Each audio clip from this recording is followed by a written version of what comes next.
En provenance de Paris, direction Marseille, la ville portuaire. Immersion au cœur d'un temple du football européen, l'OM, l'Olympique de Marseille. Une immersion rendue possible grâce à la consolidation du partenariat entre le ministère du Tourisme de Côte d'Ivoire et le club de football européen, dénommé Sublime Côte d'Ivoire.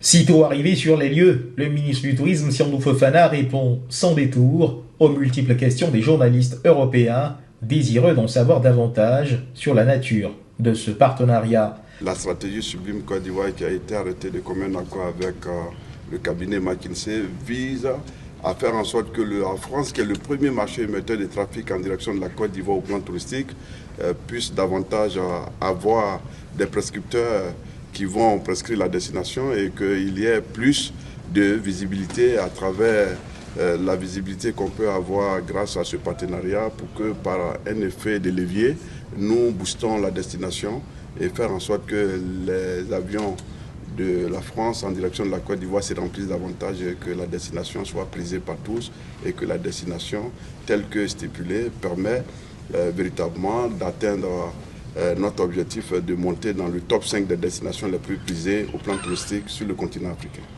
Plus que sublime, je dirais la Côte d'Ivoire est sublimissime. À ses côtés, Idriss Diallo, président de la Fédération ivoirienne de football. En entretien éclaté ou en privé, Siandou Fofana convainc ses interlocuteurs. La stratégie semble bien payée, car sur les maillots des joueurs, sur les panneaux publicitaires, en écran LED 4x3, la beauté de la Côte d'Ivoire est partout proclamée. Le stade Vélodrome de Marseille, où des légendes ivoiriennes comme Bakary Koné, Didier Drogba ou Basile Boli ont fait trembler les filets. Parlons justement de Basile Boli, on le retrouve ici avec Jean-Pierre Papin, ex-gloire du football français, posé pour la postérité aux côtés du ministre du Tourisme, Siandou Fofana. L'affiche du jour, l'Olympique de Marseille croise le fer avec le Toulouse Football Club. Les deux équipes entament leur séance d'échauffement. Le mercure monte d'un cran dans le stade.